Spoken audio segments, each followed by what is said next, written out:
আসসালামু আলাইকুম ওয়া রাহমাতুল্লাহি ওয়া বারাকাতুহু।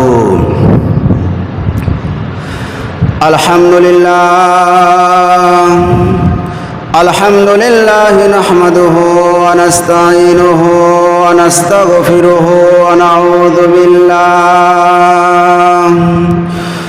نعوذ بالله من شرور أنفسنا ومن سيئات أعمالنا.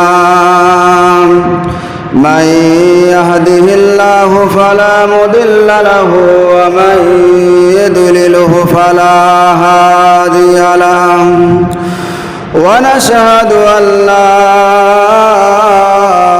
إله إلا الله وحده لا شريك له. ونشهد أن سيدنا ومولانا محمدًا عبده ورسوله الذي أرسله بالحق بشيرا ونذيرا وداعيا إلى الله بإذنه وسراجا منيرا. فقد قال الله تعالى في كلامه المجيد والفرقانه الحميد. সকলে আমার সাথে জবান ছেড়ে আওয়াজ দিয়ে বলুন আউযু বিল্লাহি মিনাশ শাইতানির রাজিম. বিসমিল্লাহির রাহমানির রাহিম. ইন্নাল্লাহা ওয়া মালাইকাতাহু ইউসাল্লুনা আলান নাবী ইয়া আইয়ুহাল্লাযীনা আমানু সাল্লু আলাইহি ওয়া সাল্লিমু তাসলিমা. দরুদ. আল্লাহুম্মা সাল্লি আলা সাইয়্যিদিনা মাওলানা মুহাম্মদ ওয়া আলা আলি সাইয়্যিদিনা শাফিয়ানা. মোহাব্বতে জোরে সোরে বলুন আল্লাহুম্মা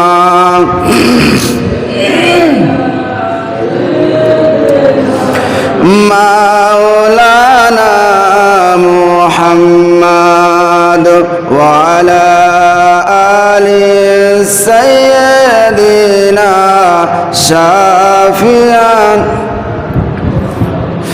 খেয়ে না খেয়ে দিন প্রচারের কাজে নিজেকে দিয়ে সব বিলিয়ে তায়েফের কাফেরেরা চিনল না সে আলো. দুষ্ট ছেলেদের পিছু দিল লেলিয়ে. পাথরের আঘাতে ক্ষত বিক্ষত হয়ে সারা শরীর থেকে রক্ত ঝরে. হে রাসূল ভুলিব তোমায় মোরা কি করে.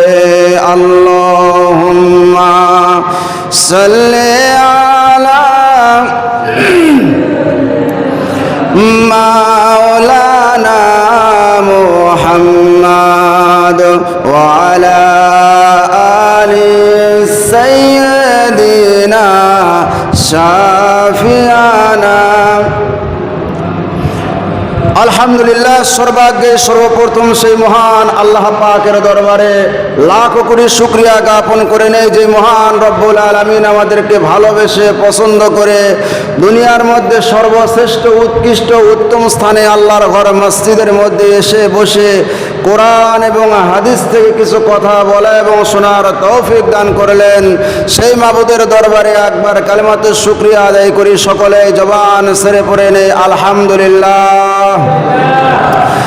লাখ করে দরুদ সালাম বর্ষিত হোক আকা ইমানদার তাজদারে মদিনা আহমদ মুস্তাফা মুহাম্মদ মুস্তাফা নবী কুলের সর্দার বিশ্ব নেতা বিশ্ব নবী জনাব মুহাম্মদুর রাসূলুল্লাহ। সকলে মহব্বতে পড়ে নেই সাল্লাল্লাহু আলাইহি ওয়াসাল্লাম। প্রিয় সুধী সমাজ, আপনার সকলে কেমন আছেন? আপনার সকলে ভালো আছেন? এখন কিন্তু বর্তমান দেশের অবস্থা অনুকূল না, প্রতিকূল অবস্থা। কি অবস্থা বাবা? প্রতিকূল মানে আপনার আয়ত্তের বাহিরে। বর্তমান যে গরম দাবাদহ চলতেছে এটা মানুষের আয়ত্তের বাহিরে চলে গেছে, ঠিক না বলেন? এত গরম বাংলাদেশ দীর্ঘ ৭৫ বছরের মধ্যে এতটা গরম কোনোদিন অনুভব করে নাই। বিজ্ঞানীরা রিসার্চ করেছে দীর্ঘ ৭৫ বছরের মধ্যে এত গরম কোনোদিন হয় নাই। সুবহানাল্লাহ। এত গরম দিয়েছে। গরম কিন্তু কয়েকটা গরম আমাদেরকে জাহান্নামের গরমের কথা মনে করে দেয়, ঠিক কিনা? জাহান্নাম বছরের মধ্যে 2 বার নিঃশ্বাস ছাড়ে। কয়বার? 2 বার নিঃশ্বাস ছাড়ে। একবার গরম নিঃশ্বাস ছাড়ে, আগুনের নিঃশ্বাস, আর একবার ঠান্ডা নিঃশ্বাস ছাড়ে। এই জন্য কোনোবার গরম হয় আবার ঠান্ডাও হয়। আমার ভাইয়েরা, কয়েকটা গরম জাহান্নামের গরমের কথা মনে করে দেয়। সূর্যের উত্তাপ্ত গরম এটাও জাহান্নামের আগুনের কথা মনে করে দেয়। এবং গায়ে যে জ্বর হয় এই গরমও জাহান্নামের আগুনের কথা মনে করে দেয়। আমার ভাইয়েরা, বৃষ্টি হচ্ছে না সারা বাংলাদেশের মধ্যে। বৃষ্টির জন্য মানুষেরা হাহাকার করতেছে। ইস্তেসকার নামাজ পড়ে আলেম ওলামারা দোয়া করতেছে। হাফেজ কারি মাওলানা মুফতি মুহাদ্দিস হাজি গাজী মুসল্লি সর্বশ্রেণীর মানুষের আল্লাহর কাছে দোয়া করতেছে, আল্লাহ এক বর্ষা বৃষ্টি দাও, রহমতের বৃষ্টি দাও। বৃষ্টি ছাড়া নাজেহাল হয়ে যাচ্ছি, কৃষি কাজকর্ম সব কিছু পুরে শেষ হয়ে যাচ্ছে, আমাদেরকে তোমার রহমতের বৃষ্টি দাও। আল্লাহ পাক বলতেছে, তোমরা যতই দোয়া করো না কেন আমি রব্বুল আলামিন তোমাদের দোয়াকে কবুল করব না। কি করব না বাবা? দোয়া কবুল করব না। দোয়া কবুল হওয়ার জন্য শর্ত হচ্ছে তওবায়ে নাসুহা করা। কি করা বাবা? সবাই কথা বলেন, কি করা? খালেস দিলে আল্লাহ পাককে রাজি খুশি করার জন্য তওবা করা। যে আল্লাহ, জীবনে যত গুনাহ করেছি সমস্ত গুনাহ থেকে তোমার দরবারে তওবা করতেছি। এই তওবাকে বলা হয় তওবায়ে নাসুহা।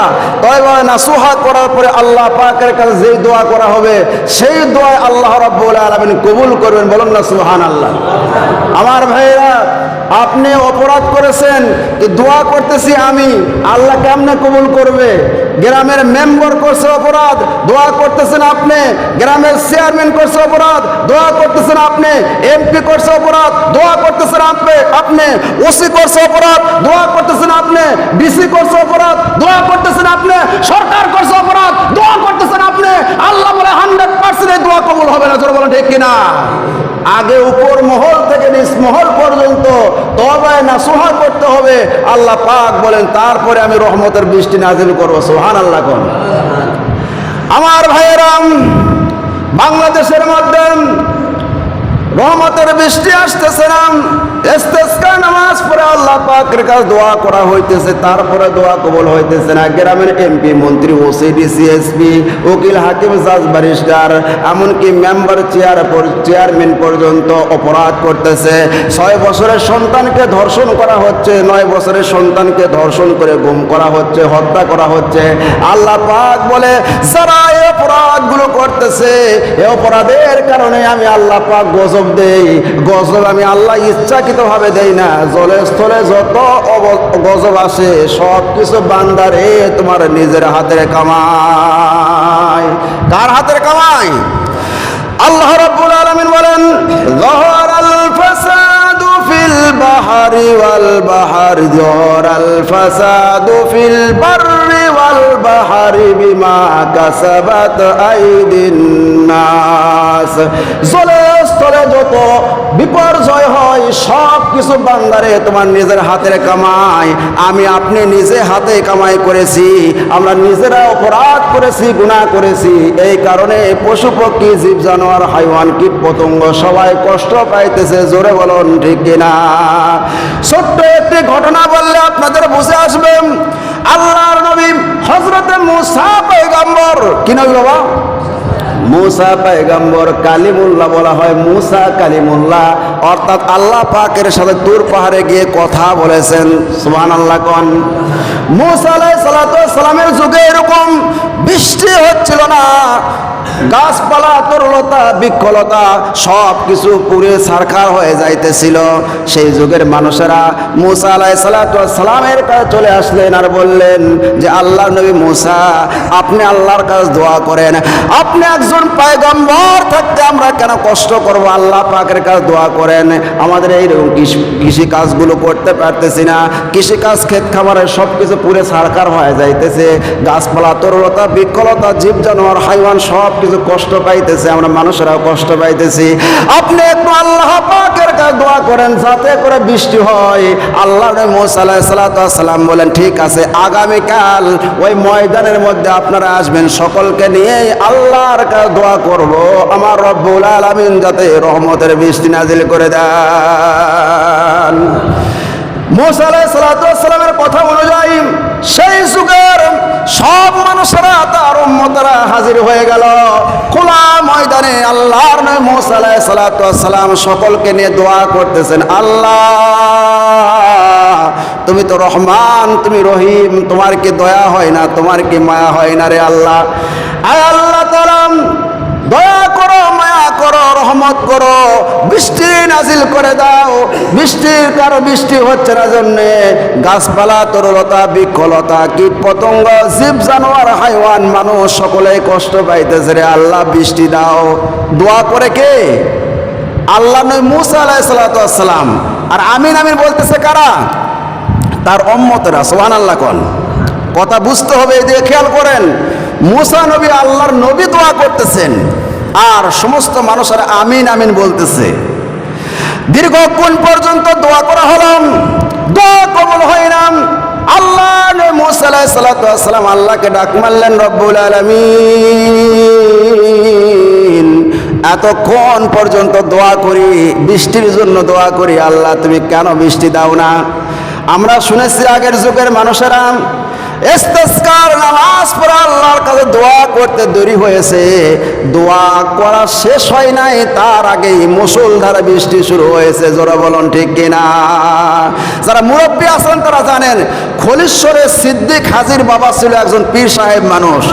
এরকম গল্প শুনেছেন, ওরা বলে আগেকার মুরব্বীরা সেখানে এখনো আছে, বলে হুজুর বৃষ্টি হচ্ছিল না, ওই পীর সাহেব এই গ্রামের সব মানুষকে নিয়ে ওই যে আপনি টিকির তোলা না কি বলে খলিশ্বরের পাশে ওই মাঠে নিয়ে যাওয়ার পর দোয়া করেছে। দোয়া শেষ হওয়ার আগে এত বৃষ্টি হয়েছে জাঙ্গাল পর্যন্ত ডুবে গিয়েছে। বলেন না আল্লাহু আকবার। আল্লাহ নবী মূসা আলাইহিস সালাতু ওয়াস সালাম দোয়া করতেছেন, আল্লাহ বৃষ্টি দাও, বৃষ্টি দাও, বৃষ্টি হচ্ছে না। মূসা নবী বললেন, আল্লাহ বৃষ্টি কেন দাও না? তোমার কি দয়া হয় না, মায়া হয় না? আল্লাহ পাক বললেন, মূসা রে আমি তোমার দোয়াকে কবুল করব না। বলে কেন? কেন কি জন্য কবুল করব না? বলে এতগুলো মানুষ আছে এখানে, সবাই তোমার সাথে আমিন আমিন বলতেছে, এতগুলো মানুষের মধ্যে একজন নাফরমান আছে, ওই নাফরমানের কারণে আমি বৃষ্টি দিতেছি, ওই নাফরমানের কারণে আমি বৃষ্টি বন্ধ করে রাখছি। কার কারণে বাবা?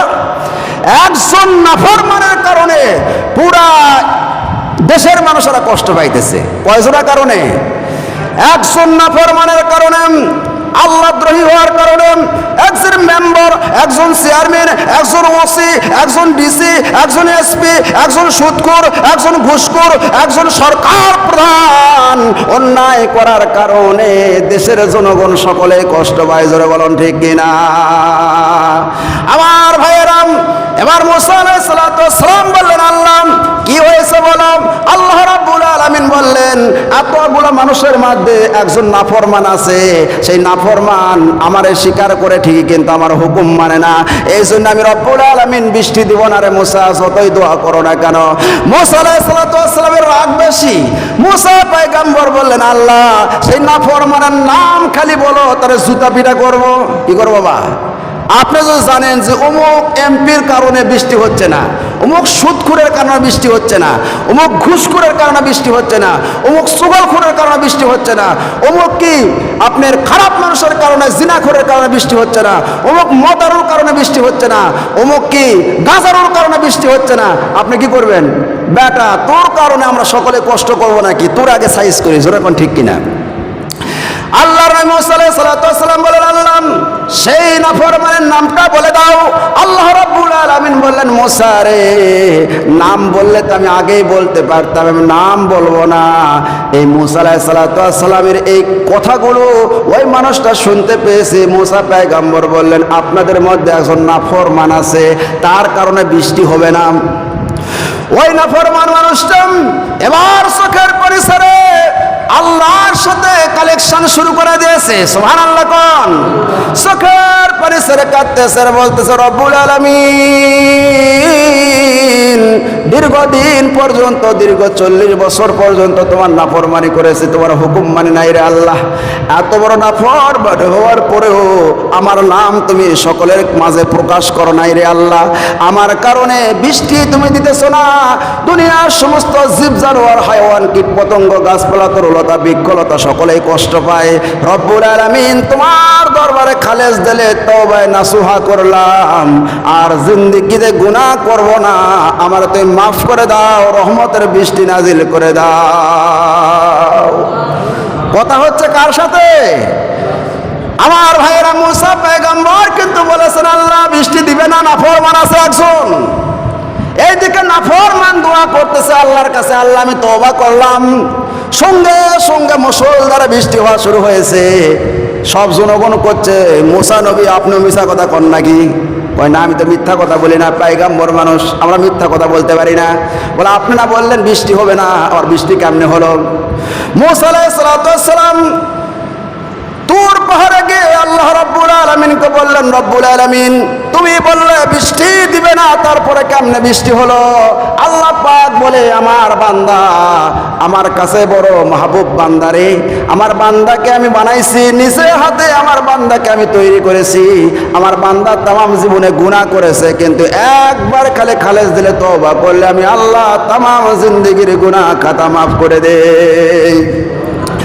ওই নাফরমান বান্দা সারা জীবন গুনাহ করেছে, 40 বছর পর্যন্ত নাফরমানি করেছে, আমার হুকুম মানে নাই। কিন্তু যখন শুনতে পেয়েছে, বুঝতে পারেছে আমার কারণে বৃষ্টি হয় না, তখন চোখের পানি ছেড়ে আমার দরবারে দোয়া করেছে আর বলতেছে, আল্লাহ জীবনে যত গুনাহ করেছে আল্লাহ তুমি মাফ করে দাও, রহমতের বৃষ্টি দাও, আর জীবনে গুনাহ করব না। আল্লাহ আমি রহমান, আমি রহিম, আমার রহমতের সাগরের মধ্যে জোশ মারছে, আমি তার তওবাকে কবুল করেছি, রহমতের বৃষ্টি নাজিল করে দিয়েছে। বলুন না সুবহানাল্লাহ।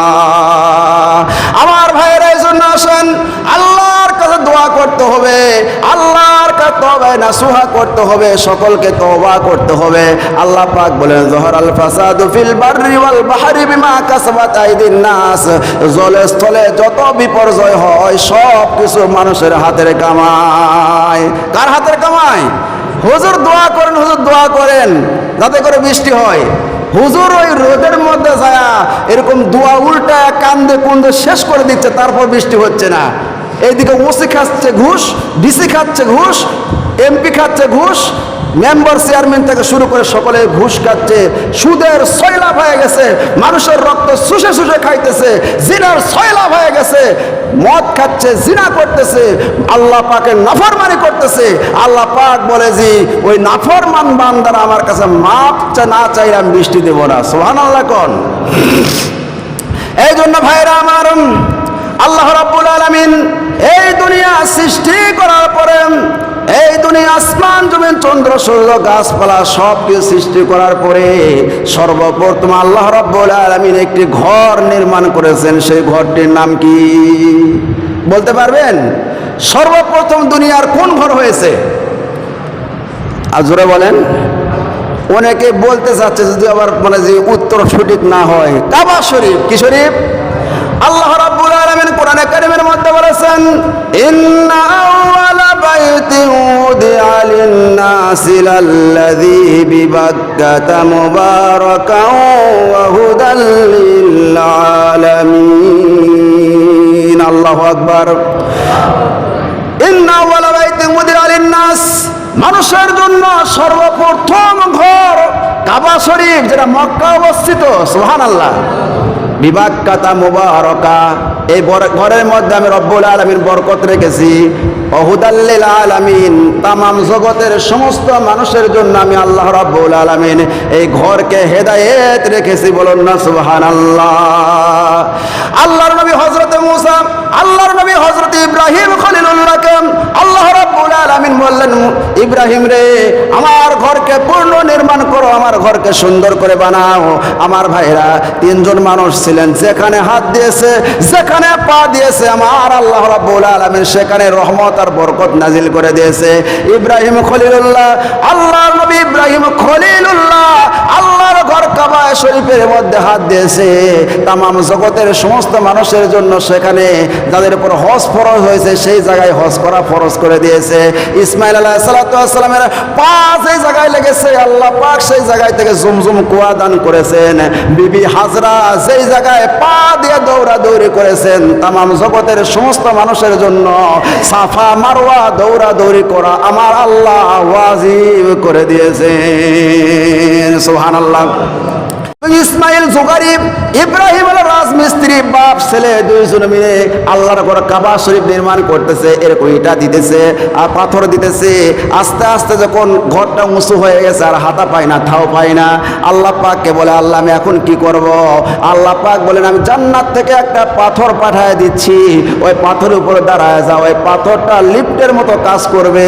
সেই পাথরটির নাম হচ্ছে মাকামে ইব্রাহিম। সুবহানাল্লাহ। কোন আল্লাহ পাকে পাথর সম্পর্কে কোরআনে কারীমের মধ্যে বলেন, ফিহি আয়াতুম বাইনাতুম মাকামু ইব্রাহিম। আমার অনেকগুলো নিদর্শনের মধ্যে এটাও একটা নিদর্শন, মাকাম ইব্রাহিম।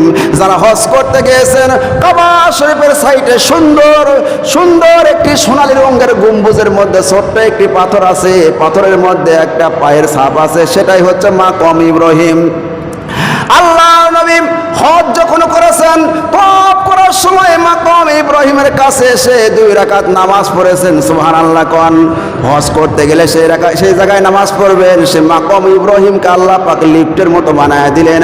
উপরে ওঠার প্রয়োজন হলে উপরে যায়, নিচে নামার প্রয়োজন হলে নিচে নেমে আসে। বলুন না সুবহানাল্লাহ। কাবা শরীফের কাজ কমপ্লিট হয়ে গেছে। এখন কি করবে? আল্লাহ তোমার ঘরের কাজ আমি কমপ্লিট করে ফেলে দিয়ে এখন কি করবো? কোরআনে কারীমের মধ্যে এসেছে, আল্লাহ পাক বললেন, এখন তুমি আজান দাও অথবা কি ডাক দাও। আজান দাও, ডাক দাও। হযরত ইব্রাহিম আলাইহিস সালাতু ওয়াস সালাম বললেন, আল্লাহ জনবসতি এখানে মানুষ নাই, জন নাই, কেউ নাই, এই জায়গায় আজান দিলে আমার আজান শুনবে কে? আল্লাহ পাক বললেন, তোমার দায়িত্ব আজান দেওয়া, আমার দায়িত্ব আজান পৌঁছানো। রূহের জগতে আজানকে আমি আল্লাহ পাক পৌঁছায় দিব।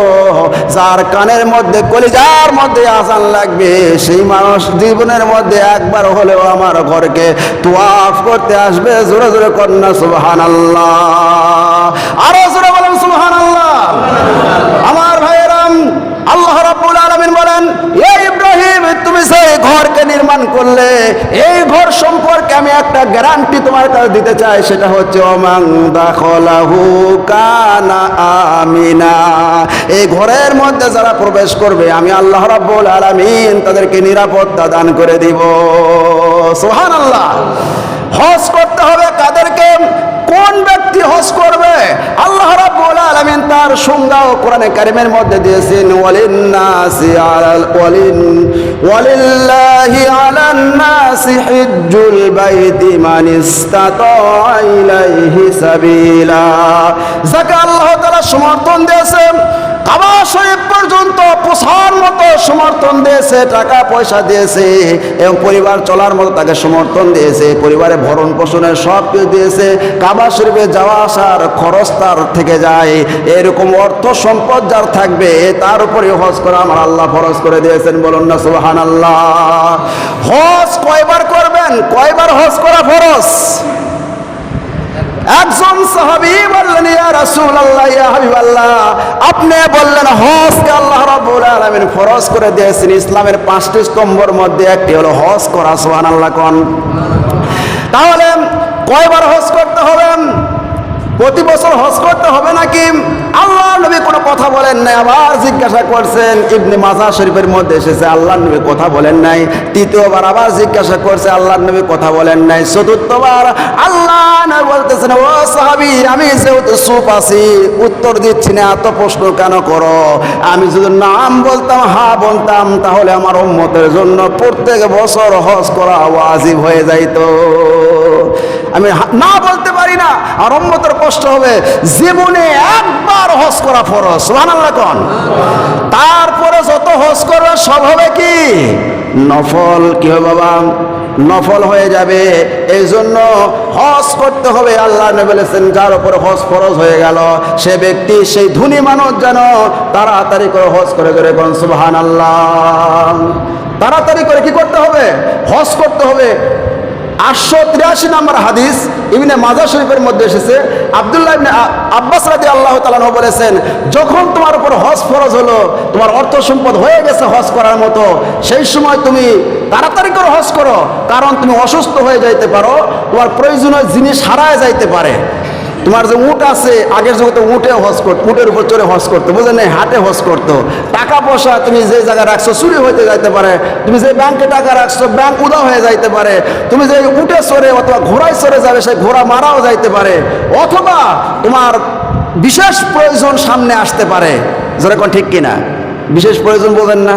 এই করোনার সময় কত মানুষ হজ করার নিয়ত করেছিল, এমন একটা কাম এসেছিল সামনে, এমন একটা ভাইরাস, আপনি নিয়ত থাকলেও যাইতে পারেন নাই। ঠিক কিনা বলেন? আপনি যে জায়গায় টাকা রেখেছেন, আপনি সেই টাকাটা চুরি হয়ে যাইতে পারে। এই জন্য আপনার উপর যখনই হজ ফরজ হবে, আল্লাহ নবী বলেছেন, আর দেরি করো না, তাড়াতাড়ি করে হজ করে আসো। সুবহানাল্লাহ কোন।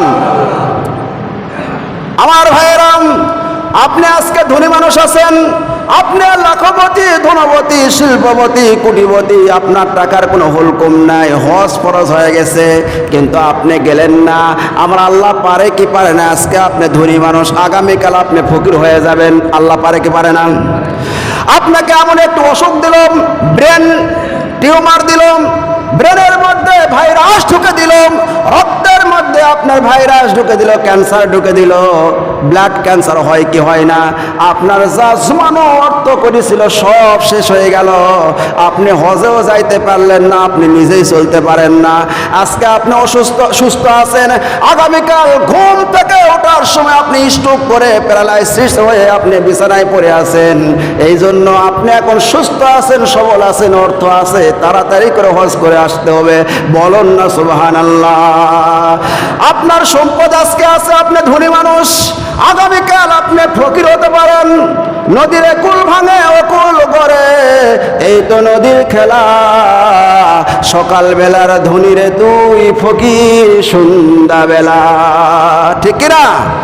এলাকার মধ্যে সব চাইতে ধনপতি, লাখপতি, শিল্পপতি, অনেক সম্পদের মালিক, সুদাম সুডল, সুন্দর চেহারার একজন যুবক, বিবাহের সময় হয়েছে, 10টা ঘটক 10টা গাড়িলে পাঠায় দিয়েছে। এই দেশের মধ্যে সব চাইতে সুন্দরী যে মেয়ে, সেই মেয়েকে আমি বিবাহ করতে চাই।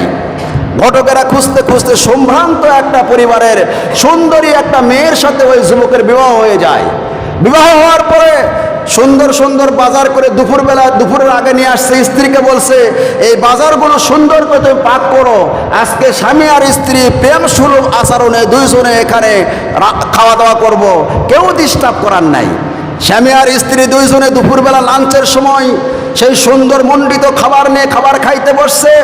এমনি সময় বাহির থেকে কে যেন ডাক দেয়, আমি একজন ফকির মানুষ, 3 দিন পর্যন্ত অনাহারে আছি, কিছু খাই নাই, বাড়ির ভিতরে খাবারের আওয়াজ শোনা যায়, আমার একটু খাবার দেন।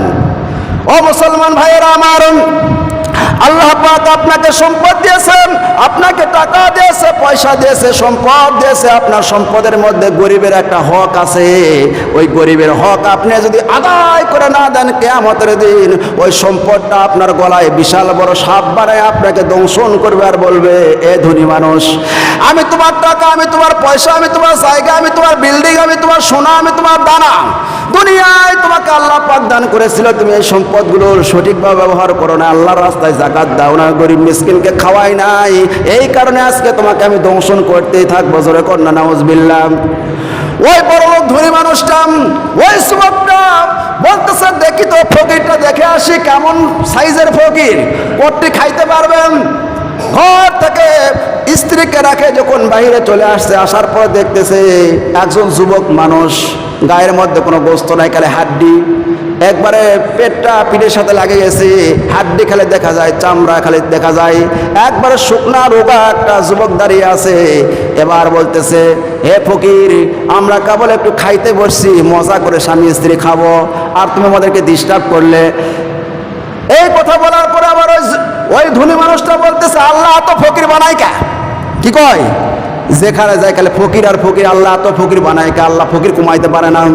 এমনি সময় ফকির ডাক দিয়ে বলতেছে, ভাইজান, আমি গরিব মানুষ, আপনাকে ভিক্ষা চাইতে আসছি রে ভাই, আপনি দিলে দিবেন, না দিলে না দিবেন, কিন্তু এমন অভিযোগ আপনি করলেন, আমার মাওলার দরবারে অভিযোগটা চলে গেছে। জোরে কন্যা আল্লাহু আকবার। এতক্ষণ আপনি কথা বলেছেন, আমি কিছু বলি নাই, কিন্তু আপনি অভিযোগ করতেছেন আল্লাহর কাছে যে এত ফকির বানায় কে। এ বড় লোক ভাই শুনে রাখেন, যে আল্লাহ আমারে এই ফকিরের ঝোলা ঘাড়ে দিয়েছে, আর আমার ভিক্ষার থলা, ভিক্ষার পাতিলটা হাতে দিয়েছে, থালা হাতে দিয়েছে, সেই আল্লাহ আপনারে ভিক্ষার থালা এবং এই ঝোলা আপনার কান্দে দিতে পারে। বলেন তো বড় লোকের মেজাজ খারাপ হবে না ভালো হবে? বড় লোক তো গেছে খেপে, এই তোর আল্লাহ পারলে দেখা যা আমারে 10 তলায় থেকে তোর আমারে 5 তলায় নিয়ে যাইতে, আর তুই 5 তলার ফকিরকে 10 তলায় নিয়ে আসতে পারলে তোর আল্লাহ নিয়ে আসুক যা। এই কথা বলছি, স্ত্রী পিছনে পিছনে আসে, শুনছে সব কথা। এবার ফকিরটা সেখান থেকে চলে গেছে। এবার যখন বাড়ির মধ্যে গেছে, দস্তখানা বিছাইছে, হরেক রকম খাবার যখন সামনে নিয়ে আসছে, স্ত্রীকে বলতেছে, আসো খাওয়া দাওয়া করি।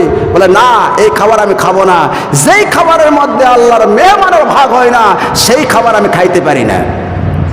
এবার স্ত্রীর কথা শুনে ওই বড় লোকের মেজাজ ভালো হয়েছে না খারাপ হয়েছে? এই ফকিরকে তো বাপ হয়, ফকিরের তোর এত মায়া করে। অনেক মানুষ আছে দেখবেন ফকির মিসকিনকে খুব আদর স্নেহ খাওয়ায়, অনেকে আছে খাওয়ায় না, কিন্তু হঠাৎ করে একদিন যদি খাওয়ায় তাহলে সেই সময় সন্দেহ হবে কি হবে না।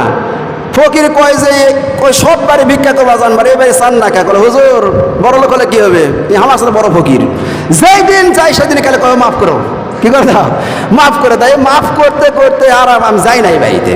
হঠাৎ করে একদিন ডাক দিছে ফকির, 3 দিন বলে বলছে, খাও না, আসো তো, আসো বাড়িতে আসো। যখন গেছে, পান্তা ভাত খাবা? ফকির কয় যে পান্তা দাও, আর গরম দাও, আর করকরা দাও, যা দাও আমি তাই খামো, খুব খিদা লাগছে।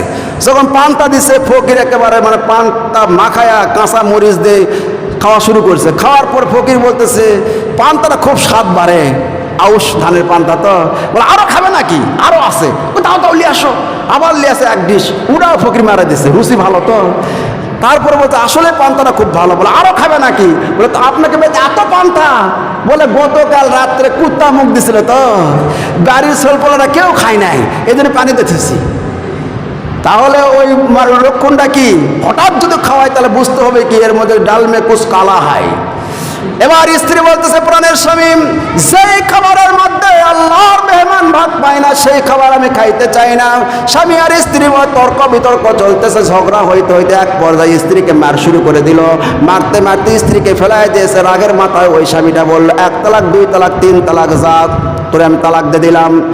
স্ত্রী উপর হয়ে কাঁদতেছে আর আল্লাহকে ডাকতেছে, আল্লাহ এমন একটা পুরুষের সাথে আমাকে বিবাহ দিয়েছিলে, বিবাহের ব্যবস্থা করেছিলে রে আল্লাহ, যে পুরুষটা দেখতে শুনতে খুব সুন্দর, হ্যান্ডসাম, সুন্দর সুপুরুষ, কিন্তু তার অন্তরটা এত খারাপ আমি জানতাম না।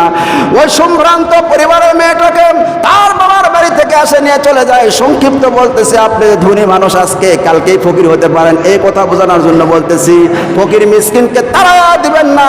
আল্লাহ রাব্বুল আলামিন কোরআনে কারীমের মধ্যে বলেছেন, ওয়া আম্মা সাইলা ফালা তানহার, ফকির মিসকিনকে দূর দূর করে তাড়ায় দিও না। জোরে কন্না আল্লাহু আকবার। এবার ওই সম্ভ্রান্ত পরিবারের মানুষরা, তার ভাইয়েরা, বাবারা এসে ওই মেয়েটাকে নিয়ে চলে যায়। সংক্ষিপ্ত বলতেছি, ওই মেয়েটার বিবাহ হয় আগের চাইতে, আগের স্বামীর চাইতে আরো বড় লোক স্বামীর বাড়ি, বড় লোক ছেলের সাথে বিবাহ হয়। আগের স্বামীর চাইতে আরো সুন্দর সুপুরুষ, সুনামদের অধিকারী, হ্যান্ডসাম, নায়কের মতো চেহারা বিয়া হয়েছে। বিয়ে হওয়ার পরে ওই মেয়েটা বলতেছে, প্রাণের স্বামী আমি একটা কথা বলতে চাই। বলে, হ্যাঁ বলো। বলে যে কথাটা হলো যে আমি কিছু খাবারের লিস্টি করে দিব, এগুলো খাবার তুমি কিনে নিয়ে আসবে বাজার থেকে, কারণ এগুলো খাবারের সাথে আমার একটা অতীত জীবনে একটা ইতিহাস গঠিত আছে। এই খাবারগুলো আমি বাজার থেকে নিয়ে আসতে বলি, তুমি নিয়ে আসো, আমি সুন্দর করে পাক করবো। আজকে দুপুরবেলা স্বামী আর স্ত্রী প্রেম সুলভ আচরণে একসাথে বসে খাবো। স্বামী বলে, লিস্টি দাও। লিস্টি দিতে স্বামী সবগুলো কিনে নিয়ে আসছে। নিয়ে আসার পরে দুপুরবেলা সব রান্না করে এরকম ওই ডাইনিং টেবিলে দস্তখানার মধ্যে স্বামী আর স্ত্রী বসছে। এমনি সময় দরজায় কে জানে আসে, বলতেছে 3 দিন পর্যন্ত কিছু খাবার খাই না, এই বাড়িতে প্লেট বাটির আওয়াজ হইতেছে, মনে হয় খাবার খাচ্ছেন আপনারা, আমারে কিছু খাবার দেন। বউ এখন কই, এটা কেমন পরীক্ষা? এর আগে এরকম দুপুরবেলা খাবার যায় স্বামী হারাইছি, 3 তালাক খাইছি, আজকে আমার কয় তালাক খাওয়া লাগে? স্বামী বলতেছে, একটু দাঁড়ান, ফকির দেখে আসেন। স্ত্রী বলতেছে, যান দেখে আসেন। ফকিরকে দেখে আসার পরে বলতেছে, প্লেটের মধ্যে খাবার দাও, যত খাবার রান্না করেছো সবগুলা দাও, এখানে একটাও যেন বাদ না থাকে। সুবহানাল্লাহ কোন। আর অনেক মানুষ আছে, ফকির মিসকিনকে দেয় ঠিকই, বাড়ির মধ্যে গরুর গোশত রান্না করছে, পাতিলটা সুন্দর করে ঝাঁপ দিয়ে রাখে, আর ফকিরকে দেয় ওই কদুর গোটা দিয়ে ভাত দেয়, আলু দিয়ে ভাত দেয়। এমন কিছু জিনিস আছে বুঝছেন, আপনি রান্না করার পরে আপনি যতই চেষ্টা করেন তার সুঘ্রাণ বাহিরে পাঠাবেন না, ওটা সুঘ্রাণ বাহিরে যাবে। ওই আপনার কদুতে ভাত খাচ্ছার ফকির গোস্তর কাপা গন্ধ পাওয়া যায়, আপনাকে লাখও বাড়ে, আপনাকে লাগে খেলে গোস্তর গন্ধ লাগে, বিরিয়ানির গন্ধ লাগে, বোঝেন নাই? আপনি যেটাতে ভাত খাচ্ছেন, যদি আপনার ফকির মিসকিনকে দেন, সেই খাবারটাই দিবেন, খুশি হবেন কে? আমার ভাইয়েরা সব খাবার প্লেটে করে রেডি করে ওই মহিলাটা নিয়ে চলে গেছে বাহিরে। যাওয়ার পরে এবার ওই ফকিরের কাছে দিবে। ওই ফকিরটা অবলক নয়নে তাকিয়ে আছে ওই মহিলাটার দিকে, আর মহিলাটা মনে মনে চিন্তা করতেছে, 3 দিন পর্যন্ত ফকির খায় না, বিব্রতি হলো নাকি, আমার দিকে তাকিয়ে আছে কেন? 3 দিন পর্যন্ত খায় না, সুন্দরী মেয়ে দেখছে, আবার তাকিয়ে আছে। একবার তাকাইছে মেয়েটা, একবার তাকাইছে চোখ নিচের দিকে নিছে, আবার তাকাইছে, ভালো করে তাকায় দেখে ফকিরের চোখ থেকে পানির ফোঁটা টপ টপ করে পড়তেছে। ভালো করে তাকায় দেখে ফকির কান্দে কেন, তাকায় দেখে এই ফকির সেই ফকির নয়, এটা হলো আসল ফকির। আল্লাহু আকবার কোন। ওই ভাতের প্লেটটা রাখে, কাঁদতে কাঁদতে ঘরের মধ্যে দৌড়তে চলে গেছে। স্বামী বলে, কি হয়েছে? ফকির কিছু বলছে নাকি? বেটা আমার স্ত্রী কি বললো বলো তো? বলে, না ফকির কিছু বলে নাই, কান্না শুরু করছে, স্বামীর বুকের মধ্যে মাথা দিয়ে কান্না করতেছে। স্বামী বলেছে, কি হয়েছে বলো বলো। এবার বলতেছে, প্রাণের স্বামী রে, ওই যে বাহিরে যে ফকির বসে আছে, ওটা অন্য কেউ নয়, ওটাই হচ্ছে আমার আগেকার স্বামী। আল্লাহু আকবার কোন। আমার ভাইয়েরা, এবার ওই নতুন যে স্বামীটা হয়েছে, স্বামী বলতেছে, আমার দিকে তাকায় দেখো আমি কে। ওই যে ফকিরকে সমস্ত ইতিহাস স্ত্রী যখন খুলে বলে, এবার সেই সময় ওই স্বামীটা বলতেছে, ওই ফকিরটা একটা কথা বলেছিল, তোমার মনে আছে নাকি? বলে, আমার কিছু মনে নাই। বলেছিল যে তোমার স্বামী সেই সময় বলেছিল, তোমার আল্লাহ পারলে দেখাক, তোমার জায়গায় আমাকে নিয়ে যাইতে, আর আমার জায়গায় তোমাকে বসাইতে, 10 তলায় বিল্ডিং এর মধ্যে আমারে বসাইতে, আর তোমার 5 তলায় আমারে নিয়ে যাইতে পারে কিনা। সেই সময় আমার আল্লাহ শুনেছিল, দেখো তাকায়া তোমার স্বামীর হাতের যে টাকার বিটকেস ছিল, সেটা আমার হাতে চলে আসছে। তোমার স্বামীর যে সুনাম সুদল সুন্দর চেহারা ছিল সেটা আল্লাহ পাক আমারে দান করেছে, আর তোমার স্বামীর যে 10 তলা বিল্ডিং ছিল সেটা আল্লাহ পাক আমারে দান করেছে। দেখো তোমার স্বামীর যা সম্পদ ছিল তার চাইতে বেশি সম্পদের মালিক আমি হয়ে গেছি। এমনকি তোমার স্বামীর যে স্ত্রী তুমি ছিলে সেটাও আল্লাহ পাক আমারে দান করেছে। আমার আল্লাহ সব কিছুই করতে পারে, তাকায় দেখো গো আমি সেই ফকির স্বামী। জোরে কন্যা সুবহানাল্লাহ। আমি সেই ফকির। আল্লাহ পাক আপনাকে পরীক্ষা করতে পারে, আপনার সম্পদকে পরীক্ষা করতে পারে। জি ভাই, আপনার সম্পদকে পরীক্ষা করতে পারে। সুতরাং অনেক সময় দেখবেন যে আপনি এরকম ওই ফেরেশতারাও আপনার মানুষের স্রোত ধারণ করে আপনার কাছে আসতে পারে। সুতরাং আমরা ফকির মিসকিনকে ইনশাআল্লাহ তারাই দেব, আল্লাহ পাক সকলকে দান করা তৌফিক দান করে। হজ সম্পর্কে আলোচনা হচ্ছে, সামনে জুমায় বলা হচ্ছে মেন কথা যে যার উপর যখন হজ ফরজ হইল আর অপেক্ষা নয়, সঙ্গে সঙ্গে হজ করার নিয়ত করে আল্লাহর ঘর কাবায় শরীফে যাওয়া। সকলে আল্লাহুম্মা আমিন। আমাদের মসজিদের মুয়াজ্জিন সাহেব হামিদ চাচা উনি হজ করার নিয়ত করেছেন, কিছুদিন আগে উমরা করে আসছেন, আবার হজে যাচ্ছেন। আপনারা সকলের কাছে দোয়া চেয়েছেন।